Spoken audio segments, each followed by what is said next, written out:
What's up guys, Sup Derek here, back for another VOD review, and today we are VOD reviewing a game from the final day of the America's Golden Spatula.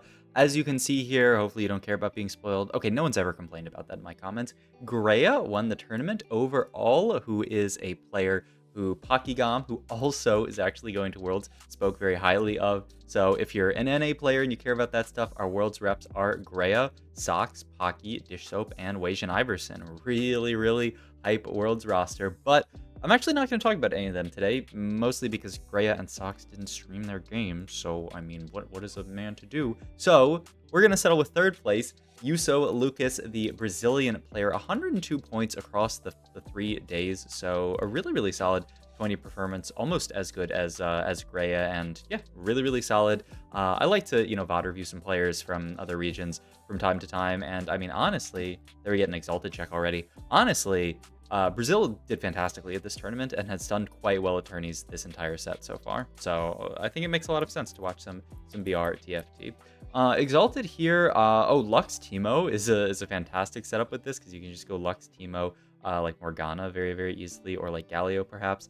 There's also some kind of like Galio Morgana idea, but like it's not that solid. And I don't think Volibear really pairs. I mean, like maybe some kind of Ink Shadow setup later with like Galio plus Volibear plus something, maybe like Morgana. But the crazy thing is the Lux Teemo, right? If I remember correctly, I believe someone did actually end up getting to play Lux Teemo Reroll in this game, because we watched this on the co-stream, which we will be co-streaming for next weekend. Worlds, which is just a weekend away, basically. It starts on Friday. Also, he checked it and I skipped it, and now I've skipped it a second time, but I want to see what the Ink Shadow is, because it's makes okay, protection is not one of the worst, but it's not one of the best. I think it might be like third worst. I'm pretty sure worst is vitality, and then the one after that is force, like second worst, and then from there I actually don't know.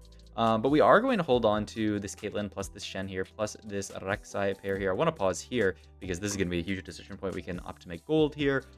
We can opt to not make gold here. I'm actually kind of interesting, right? You have the Caitlyn plus the Shen plus the Aatrox, plays very well into that kind of opener type thing. I'm not that interested in Nara. I think this unit is just kind of garbage. Dryad is just not what it used to be. Same thing with York in this situation. I love York with these kind of duelist openers, but I think it's very likely that we're going to play around Caitlyn here. So I have no issues going sell. The problem is, what's our last sell in this situation? I guess the Shen, and you think about playing like Caitlyn plus Aatrox plus this stuff, and then you make 10. I don't dislike it. The other option is to like sell the Gnar, buy like these guys, or maybe even sell like Nico by these guys, and then you can hold a lot of different openers here. So we'll get a good sense for what kind of a player eusouolucas is here. Is he more of someone who wants to get this early econ, or if he wants to hold all these units and have different options? Because I think both ideas are reasonable here. I think with the quality of these 4 units, I would be fine selling here. Let's see what Lucas goes for. He's not going to go for the sell. Yeah, okay. So he's going to hold on to this stuff. And he ends up holding onto the Kog'Maw plus the Garen as well. Ends up getting dropped here as well, which kind of makes this this play even more reasonable. And yeah, smart stuff from Lucas here. So with the teardrop, this actually becomes less of an AD opener. So it actually feels kind of good that we held on to some of these units in this situation. He sells that was to pick up an extra Shen in the shop there. He ends up selling the Nico here. And so it looks like we're going to hold onto all of this stuff here. We're going to opt to not make gold here. The only way to make gold here would be sell. We'd have to sell like a lot of stuff to make gold here. So I think it's actually pretty reasonable. Now that we have all of this stuff paired up, hold on to this. Teemo's also exalted, so we can play through this. And then just hold like, I don't know, Yasuo. Why not?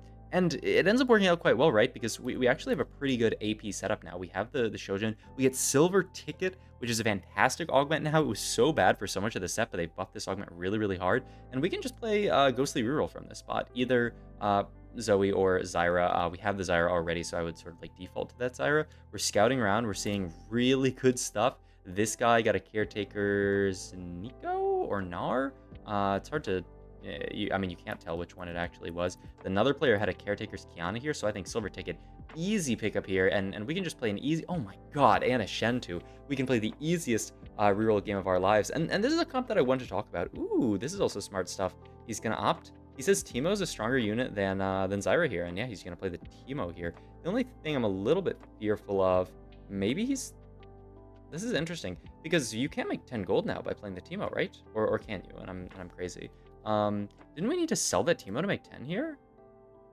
We did. And he ends up selling Zyra here, even though he wants to angle Zyra roll. I mean, I would already call this out as something that I would say is a mistake. I know he wanted to play Teemo, I guess, because it's exalted and because the board's a little bit stronger here. But we can't make gold here. Ooh, we do have Tom Kench. What puddles though? Everybody's pinging around trying to see. Just a flurry of pings in the bottom right to try to see where they need to stand to get this orb pickup. Let's see how many people get it. Oh, like only one person, this top right person, ended up getting that orb on the way to the board. If you don't know, you can figure out where the orb is by pinging and getting a sense for how rotated the map is, because you always spawn at the bottom, so your map is kind of rotated and you can adjust it in your head basically and figure out where you are. But yeah, it's kind of interesting that he team plannered Zyra reroll, and this looks like a great Zyra Ghostly reroll spot, but then he didn't end up holding the Zyra because he ended up not being able to make gold that last round. He really wanted to prioritize making gold. Maybe he really thinks the idea is that he can play towards some kind of Teemo Ghostly reroll. I mean, I think his initial idea is that maybe that Teemo is slightly stronger than Zyra, but not making 10 there. It's interesting. I feel like it's a mistake, but you know, we'll see. Rerolls or champions here. I would certainly take the champions at this point. I think, ooh, he's gonna go for the rerolls. Okay. I would say early game like this, you tend to want to take the champions because this is gonna allow us to make gold faster. An extra 2 gold is 24 here, which means we can make 30 next round, whereas right now I don't think we can make 30 next round. This is true that, okay, so what's the gold value of a reroll per silver ticket? You get a free shop reroll every 4 rerolls. So we got 3 rerolls for free. So I mean, you basically, by taking those 3 rerolls, you got like 1.5 gold worth of rolls, I think. I mean, this is certainly why he took it, right? Because he has this. So after these rolls, he's getting a lot of stuff for free. Also, interesting that we're gonna pop this this first anvil here. It looked like he was waiting to pop the anvils, but now it looks like we're just gonna make them and then pop this one right before we go to carousel. I mean, I think it makes sense. He's keeping like Nasher's Spark open, it looks like, and then we also have a rod open on the Teemo. I think you just go for Spark here. You could also just go Deathcap like Nasher's here, but I think making Spark is a really high priority, and there's so many rod items you can make. I mean, the idea, right, is that we're popping this going into carousel. We can keep this open during carousel and maybe like take Giant's Belt for Nashers and then take this for Spark, and then you have the rod open and you feel good. Are there any units that we really care about on this carousel? Not so much. I think that's what I would go for here is Nashers component and then Spark. Looks like we want to go for Bow and then Belt here. What is Bow and Belt here? I mean, you could go red buff, but the idea if you're playing towards Zyra reroll is that red buff isn't that high priority. I guess maybe his idea is... Okay, but yeah, like, this is what I'm talking about, right? If we hadn't taken... Actually, we can still make gold here. We just have to... Yeah, this is fine. Yeah, you can still make 30 here. So it wouldn't have actually made him 30.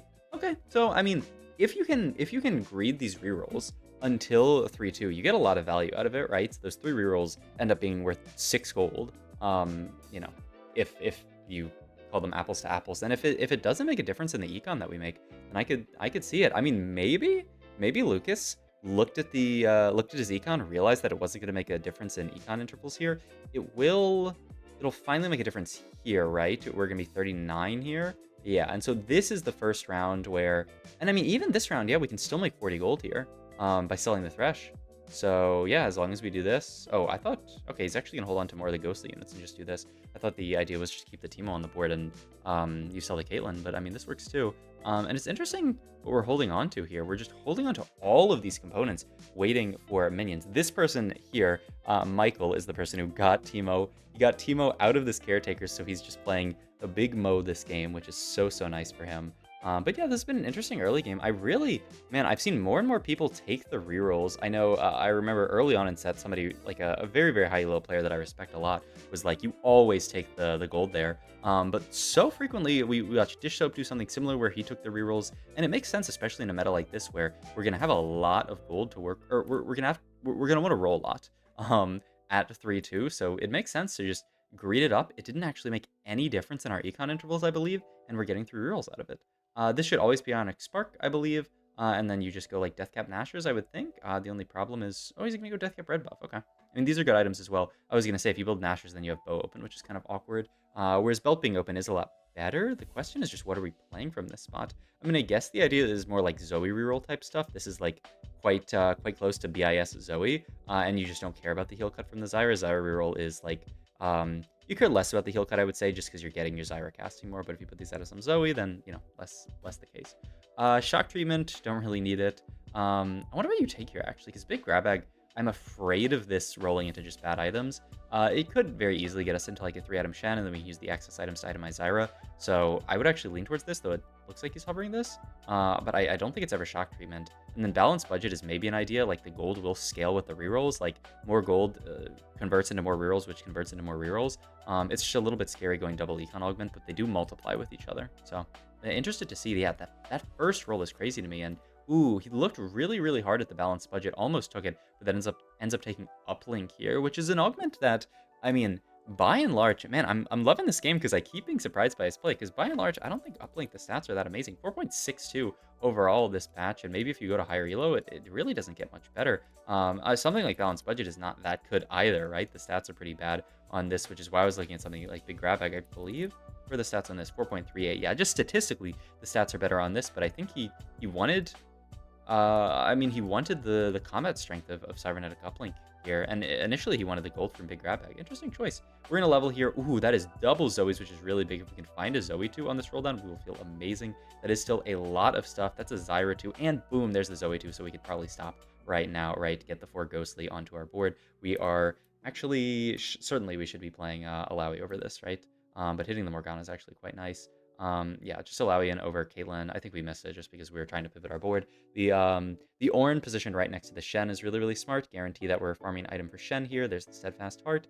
And yeah, a little scary of a fight, but Zoe with 3 items is going to do a lot of work. So, I mean, really smart stuff from Lucas. And I will say, I knew this game was a Zoe reroll game. I looked a bit ahead in the oh, wow.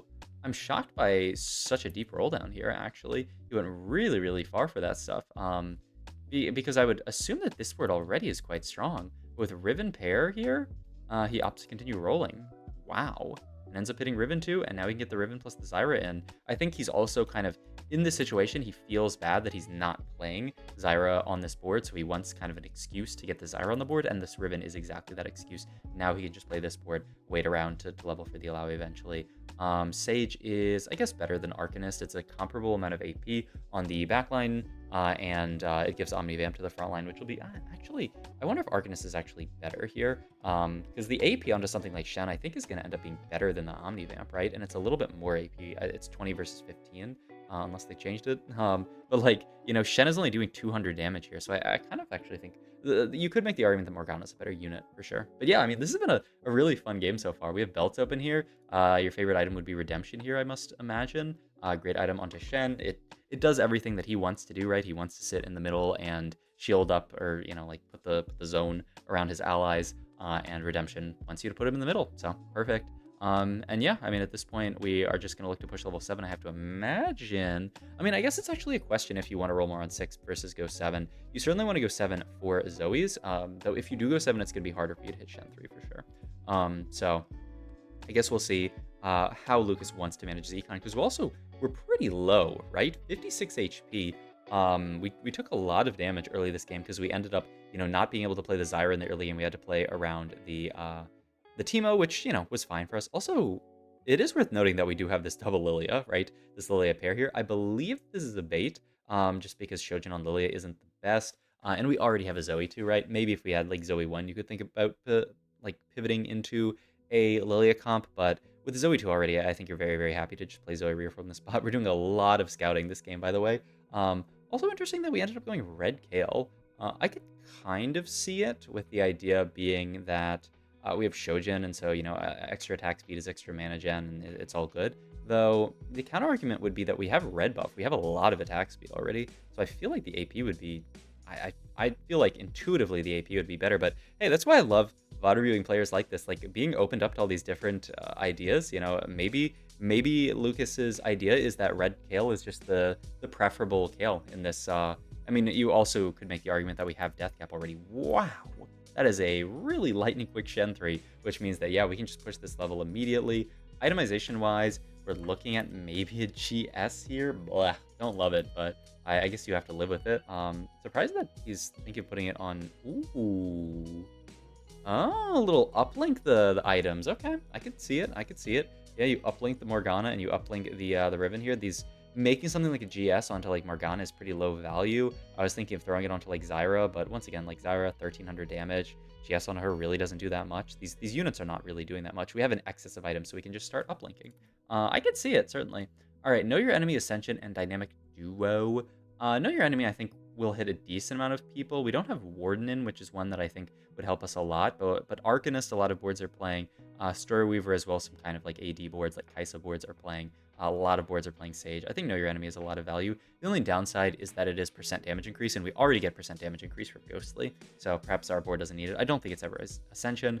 And Dynamic Duo is something that you could consider just to sort of like give us that gold to find Zoe 3, but I feel quite scared about taking another Econ Augment like this. I feel like our board needs Combat Augment. Ooh, Breach's Forge, I think I would just snap pick that. It's another item for uplink. You just slam that onto Alawi. It's a little bit sad that we can't put it on the Riven, but even on Alawi, I think it's decent enough. Looks like he wants the Dynamic Duo, though. He just wants the gold to potentially hit Zoe sooner rather than later. We pick up an Udyr here, who we'd love to fit on this board, but we can't really put in right now. I think, yeah, the idea is we're going to make 40 gold here. We're going to hold on to the Udyr, and then he's going to be our level up. So yeah, I mean, a Dynamic Duo pickup, there is, like I talked about, an idea of like, that 20 gold is actually worth more than 20 gold because every four rolls we're getting an extra roll. So, you know, these augments do scale multiplicatively to some degree. But I am surprised that he doesn't want combat here because I feel like our combat augments are a little bit low. But I think, I mean, this is a comp that I wanted to highlight because, ooh, those free rerolls are huge for us, by the way, especially because these are going to stack. But yeah, this is a comp that I would say, you know, isn't that familiar to me. A lot of people have talked about this comp. Oh, we actually get Riven 3 this game. Wow. But yeah, I would say it's not a comfort comp for me, so it's fun to see you know, like how this goes for Lucas and how he's playing it, because so many of these decisions are very like not straightforward to me, I would say. And I mean, it's the fun of TFT, right? All of these little decisions. Someone can say, oh, he high rolled by getting this, you know, encounter or whatever, but would you have made all these little micro decisions that he would have made? I don't think many players would have. We do end up finding the Riven 3, so we actually kind of get rewarded for holding onto these Rivens. And this Riven can kind of be an outlet for these extra components that we have. Off Carousel here, I don't think you really care for this. I wanted to just finish off this glove, maybe like a Steadfast Heart for my Shen. Steadfast, not the best item though, but what else are you interested in taking here? Like you take Belt and go Stare Axe for your new Riven? I'm not really sure what you take here. I'd love like a TG onto Riven, but we already slammed the sword as the hard part. So I don't think we can really go for that, but maybe we just go for TG and throw it on someone else. The TG value, like just TG Alawi here. The TG value is very high. I'm just afraid that we end up in a world where we have, you know, a few items on everybody. But yeah, we're going to go for the TG here. And the level to 8 here. Wow. I feel like so many of these the plays this game have blown me away. The level to 8 I would never have expected here. With only 3 Zoes, I feel like it's going to be a little difficult to find Zoe 3 with pushing 8 here, but we'll see. The odds go down a decent bit. They're 32 here. What are they prior to leveling? They're 40, so you lose 8% of your 3 cost odds from going from 7 to 8. That feels scary to me, but a lot of players, you know, they are comfortable. He says with golden ticket or silver ticket, I think I can hit here. He's also aggressively hovering his units, saying I took these 2 econ augments and all I have to show for it is my Shen 3, but it's fine. He'll hit Zoe soon enough, hopefully. But yeah, I mean, right now this looks like a scary spot. I would say looking at this spot, I would be quite afraid for the ability of this comp to top 4, but the hope is that once we get to Zoe 3, our board is so strong. We have the Udyr in, another loss down to 25. I hope I didn't accidentally pick a loss to Vattery for you guys. I'm pretty sure that this game's at least top 4, but we'll see when we get there. Because, yeah, this is a spicy game. I mean, hey, it makes it all the more interesting to see if he can actually make it. And Weijin Iverson down to 11 HP as well. Weijin had a horrible day, by the way, but we don't have to talk too much about that. We get another redemption. There's a Zoe with 30 gold. There's a decent chance that we hit here. Rolling down here, not picking up the Zyra is really, really smart. He knows it's going to be very, very hard for him to play the game if he ends up building these Zyras. And you just go Vow Sterax here, I guess. The other option would be you could not make Sterax and like uplink the Udyr or something. But I like Vow Sterax here a lot. I don't really see what else you can make here in this situation. We'll see. I mean, I guess you have Nashers open, but I think Sterax is better than Nashers. Yep, Vow Sterax here. Okay. First, I'm not completely washed. First decision this game that I accurately predicted. I mean, I don't think there's too much else that you can make in this situation. I mean, there are a lot of other things that you can make, but I think this is best by far. All right. I mean, Zoe's doing work. We're winning this fight, which allows us to pick up the Morgana too, which is big. Also, Weijin really helping us out by going 8th in this game. And we just have to find that Zoe. Yep, he's going to roll it down every single round. I think this is what the kids call true zero, though I still don't completely understand that concept after having Disco TFT and somebody else who yapped at me about this. Kai, maybe? During the co-stream? In any case, good positioning overall. Always keeping Zoe same side of the Shen to make sure that we're getting that value out of Ionic Spark. And my only fear with this positioning is Riven on the edge. She might get bursted down, but she has a Riven Trace. Like, she is going to do a lot of work here. And so, yeah, we just have to keep rolling until we find the Zoe. Hopefully, the Zoe is sooner rather than later. These free rerolls. Ooh, interesting call there. So we end up selling the Udyr here the second that we pick up Wukong here. And he says, you know what, 3 Sage is actually stronger than Behemoth on this board. Yeah, another crazy call that I wouldn't expect, actually. I would expect Behemoth on your main tank would be really big, but at the end of the day, it's a little bit of armor and MR. You could certainly make the argument that the Sage is better, the extra AP onto backline, and, you know, Omnivamp, Shen's not going to do a ton of damage, but he's going to do some. I don't think Wukong is really a better unit than Udyr. I think quite the opposite, actually. I think Udyr is way better, so he really thinks, but I mean, look at that. Omnivamp value onto the Riven there is going to be huge. Shen even dealing 2.3k, so a little bit of extra Omnivamp onto him is a lot of value. Really, really cool to see these ends. I'd love to watch more of Lucas, honestly. Just after this game, I feel like he's done so much stuff that's blown me away this game.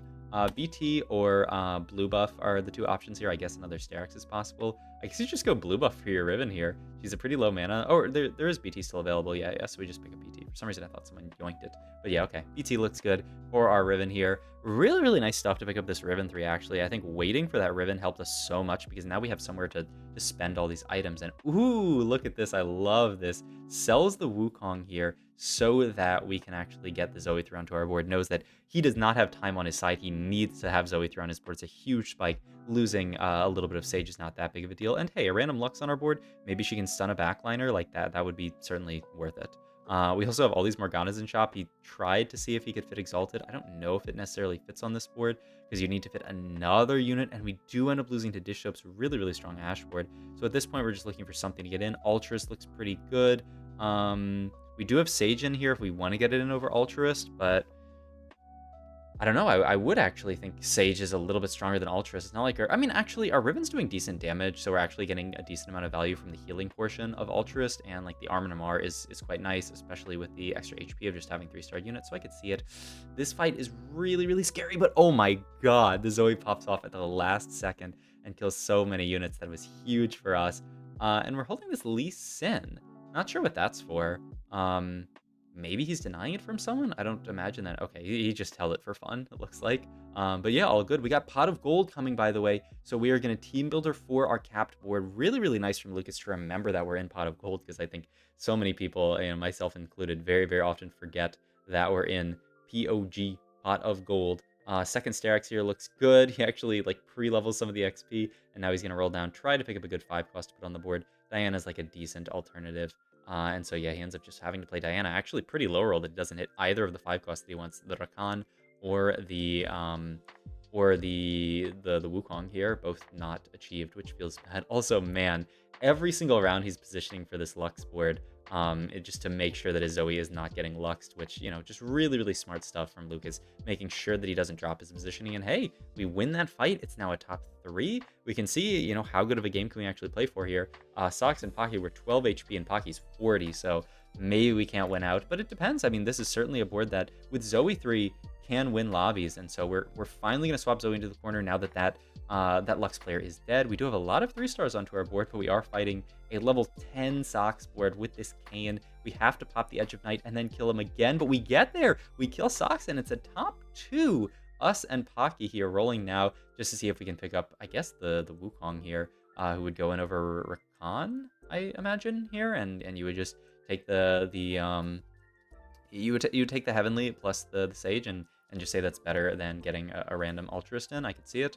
But yeah, I mean, it's us versus Pocky. Pocky, the other reroll comp player, but he managed to push level 10, which is going to make this fight very, very hard for us. Also, just I didn't talk about during the game, but hilarious that both players ended up hitting Shen 3.